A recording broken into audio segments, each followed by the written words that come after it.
So what have I got in the Holy Mystery Box for today? Well, today I have bought and brought with me some clothes pegs. Something very useful. What do we use clothes pegs for? Well, of course you might say, Craig, that's really easy. We use clothes pegs for pinning the clothes on the line outside. It's been a bit of a mixed week, hasn't it? So we've got to pick our moments. Sometimes it's nice and windy and nice and dry, so we take the clothes and we pin them on the line, and the wind blows and the sun shines down, and of course the clothes get nice and dry. But then if we're not watching the weather, of course, we might have to run out to the clothes line and quickly grab the clothes in if it starts to rain. So why did I buy these clothes pegs?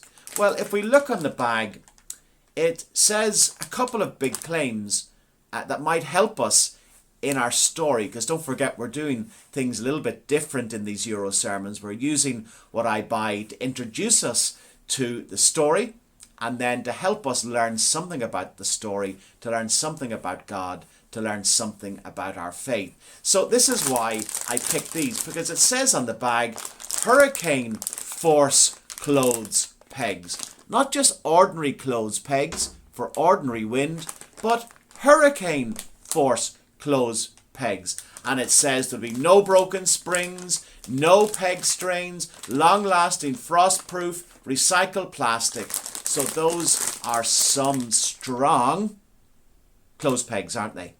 They can withhold even the strongest wind, hurricane wind. Where does their strength come from? Well, the company might say that's a bit of a secret. That's what makes them so special.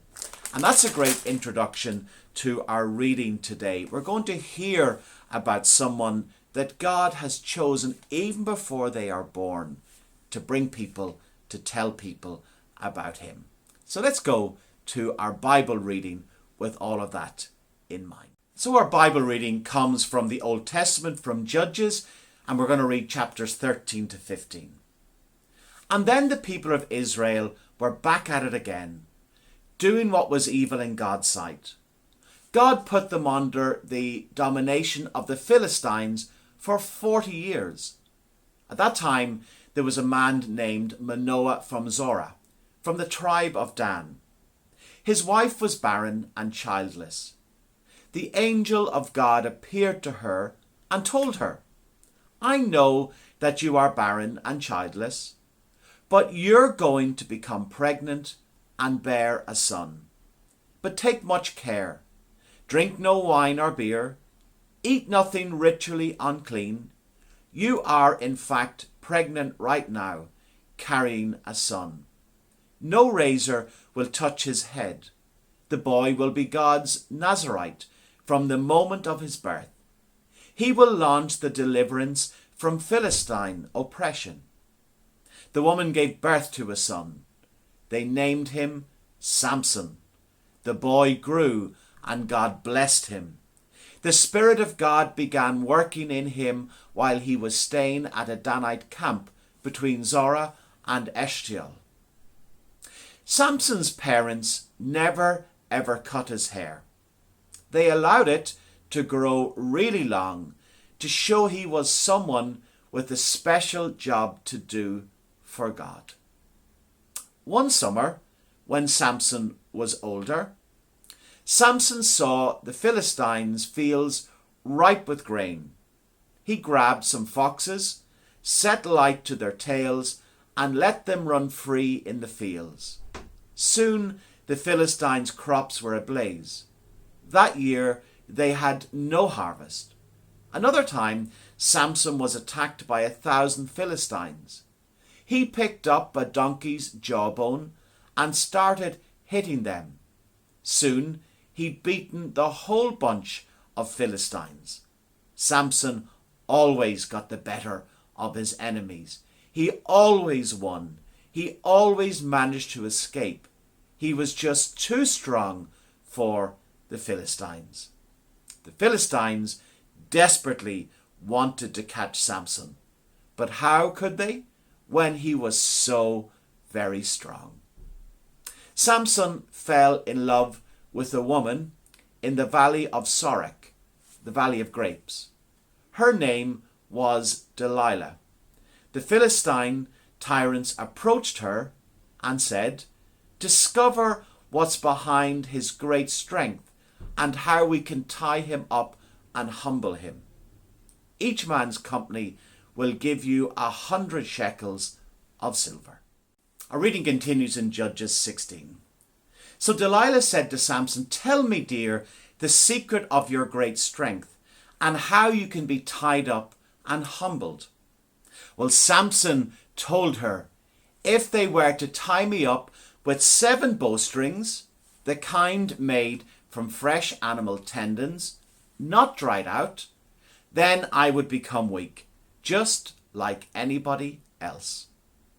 The Philistine tyrants brought her 7 bowstrings, not dried out, and she tied him up with them. The men were waiting in ambush in her room. Then she said, "The Philistines are on you, Samson." He snapped the cords as though they were mere threads.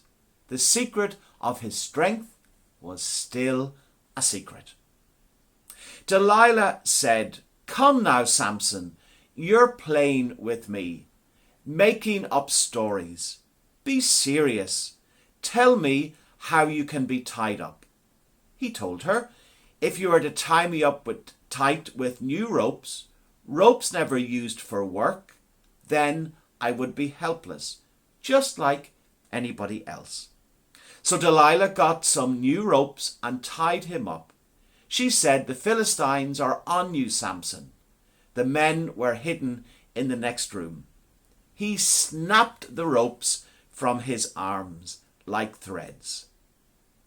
Delilah said to Samson, "You're still playing games with me, teasing me with lies. Tell me how you can be tied up." He said to her, "If you wove the 7 braids of my hair into the fabric on the loom and drew it tight, then I would be as helpless as any other mortal." When she had him fast asleep, Delilah took the 7 braids of his hair and wove them into the fabric on the loom and drew it tight. Then she said, "The Philistines are on you, Samson." He woke from his sleep and ripped loose from both the loom and fabric. She said, "How can you say I love you when you won't even trust me? 3 times now you've toyed with me like a cat with a mouse, refusing to tell me the secret of your strength." She kept at it day after day, nagging and tormenting him. Finally he was fed up. He couldn't take another minute of it.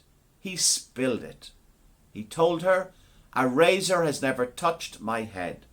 I've been God's Nazarite from conception. If I were shaved, my strength would leave me. I would be as helpless as any other mortal." When Delilah realized that he had told her his secret, she sent for the Philistine tyrants, telling them, "Come quickly, this time he's told me the truth." They came, bringing the bribe money, and when she got him to sleep, his head on her lap, she motioned to a man to cut off the 7 braids of his hair. Immediately he began to grow weak. His strength drained from him. Then she said, "The Philistines are on you, Samson." He woke up thinking, "I'll go out like always and shake free." He didn't realize that God had abandoned him. The Philistines grabbed him, gouged his eyes out, and took him down to Gaza. They shackled him in irons and put him to the work of grinding in the prison. But his hair, though cut off, began to grow again. The Philistines, tyrants, got together to offer a great sacrifice to their god Dagon. They celebrated, saying, "Our God has given us Samson, our enemy." And when the people saw him, they joined in cheering their God. Everyone was feeling high, and someone said, "Get Samson. Let him show us his stuff." They got Samson from the prison, and he put on a show for them. They had him standing between the pillars. Samson said to the young man who was acting as his guide, "Put me where I can touch the pillars that hold up the temple so I can rest against them." The building was packed with men and women, including all the Philistine tyrants, and there were at least 3,000 in the stands watching Samson's performance. Samson cried out to God, "Master God, oh please look on me again. Oh please give strength yet once more."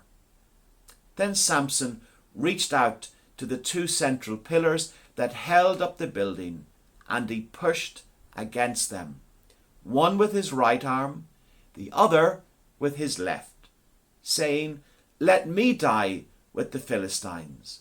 Samson pushed hard with all his might. The building crashed on the tyrants and all the people in it.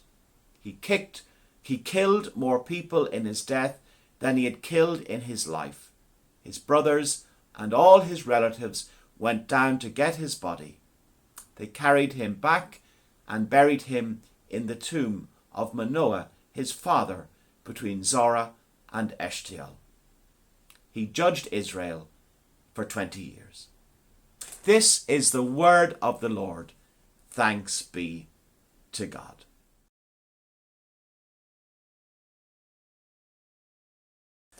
So what do we learn from that story? Well, let's remind ourselves what I bought for the EuroSermon. If you remember, I bought this bag of pegs, and the pegs said that they were so strong that they could even hold our clothes in hurricane force wind. A secret strength there to hold everything secure on the line. And in our story, we heard all about Samson. And Samson was chosen by God even before he was born to bring people, to tell people about God. And of course, it's an incredible story of ups and downs. And it's a tragic end, doesn't it, at the very end of the story, where lots of people are killed. So what do we learn from the story? Well, I think we can learn that it's easy, like the people in the story, to drift away from God. Other things in our lives become more important, and slowly we forget about God, and God eventually disappears from our lives. So that's the first thing, is that we've got to keep working at our journey of faith to keep God at the very center.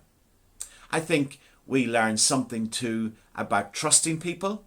Samson trusted Delilah, but she abused his trust, and she got the secret out of him. So maybe there's something that we learn about trusting people, or trusting people with our secrets, because the right people will keep them.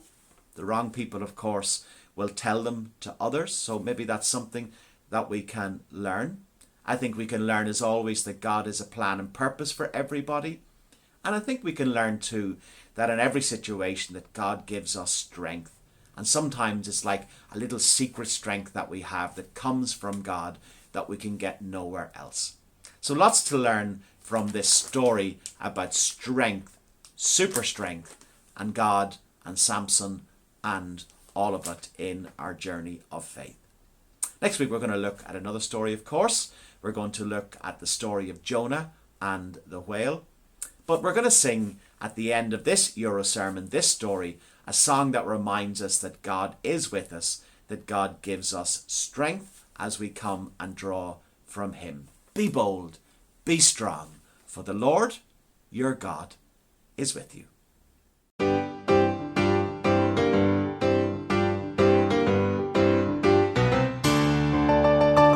bold, be strong, for the Lord your God is with you. Be bold, be strong, for the Lord your God is is with you. I am not afraid, I am not dismayed, because I'm walking in faith and victory. Come on and walk in faith and victory, for the Lord your God is with you. Be bold, be strong, for the Lord your God is with you. Be bold, be strong, for the Lord your God is with you.